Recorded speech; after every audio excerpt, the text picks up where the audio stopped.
இந்த உலகம் நாம நினைக்கிறத விட ரொம்ப பெருசு. குறிப்பா அந்த ஈஸ்டர்ன் லேண்ட்ஸ், அங்க வாழுற மனுஷங்களுக்கு ஒரு வரலாறு உண்டு, பயம் கலந்த வரலாறு. அந்த இடத்துல ட்ரெக்கோனியான்னு ஒரு சாம்ராஜ்யம். அங்க இருக்கிறவங்களுக்கு வானத்துல பறக்கிற டிராகன்கள் தான் செல்ல பிராணிகள். அவங்களோட ஒரே ஒரு கர்ஜனை 100 மைல் தூரம் இருக்கிற எதிரிகளோட இதயத்தை நடுங்க வைக்கும். ஆனா அந்த சாம்ராஜ்யத்தோட முழு பலமும் ஒரு வாளுக்குள்ள தான் இருந்துச்சு.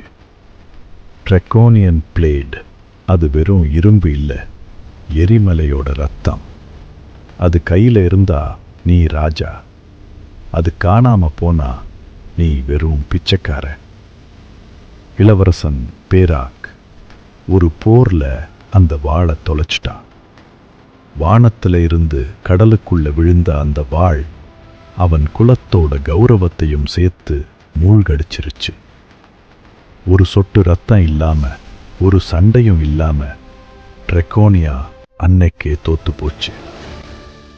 இப்போ வேற வழியே இல்லாம பேராக் ஒரு ஆபத்தான முடிவை எடுக்கிறான். மனுஷங்க கால் வைக்கவே பயப்படுற நிழல் கடல் நடுவுல கடல் கன்னி கிட்ட உதவி கேட்க போறான். அவங்க யாருன்னு தெரியுமா? மனுஷங்களோட சதைய ருசி பார்க்கிறவங்க. அவ வர்றா, கடல் கன்னி.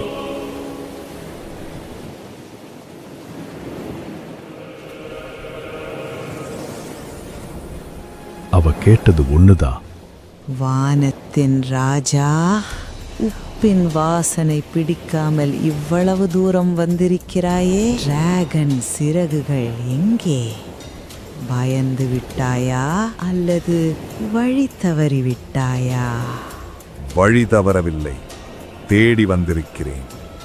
என் குலத்தின் அடையாளம், என் முன்னோர்களின் ஆன்மா இந்த கடலுக்குள் விழுந்து விட்டது. அதை தேடித்தான் வந்திருக்கிறேன். அந்த சுடும் இரும்பு, சியரிங் அயர்ன், அது விழுந்த இடத்தில் கடல் நீர் இன்னும் கொதித்து கொண்டிருக்கிறது. அது விழுந்த வேகத்தில் என் இனத்தின் பவள பாறைகள் கருகிப் போனது. உன் வாழ் ஒரு சாபம் பெராக். அதை ஏன் மீண்டும் கேட்கிறாய்? அந்த சாபம்தான் என் தேசத்தின் சிம்மாசனம். அது இல்லாமல் என்னால் என் நாட்டுக்கு திரும்ப முடியாது. டிராகோனியர்கள் யாருக்கும் அடிபணிய மாட்டார்கள். ஆனால் இன்று நான் கேட்கிறேன், அது உனக்கு தேவையில்லை. அதை என்னிடம் கொடுத்துவிடு. நான் ஒரு டிராகன் லார்ட். என் வார்த்தை, என் உயிர். உனக்கு என்ன வேண்டும்? தங்கமா அல்லது இரத்தமா? உங்கள் நிலத்து மனிதர்கள் என் தங்கையை சிறை பிடித்து வைத்திருக்கிறார்கள். ஒரு கூண்டுக்குள் அடைத்து அவளது அழுகையை வேடிக்கை பார்க்கிறார்கள். அவளை விடுவித்து இந்த கடலிடம் கொண்டு வந்து சேர்ப்பாயா? யார் அவள்? எங்கே இருக்கிறாள்? சத்தியம் செய்கிறேன், அவள் மீண்டும் கடலை அடைவாள்.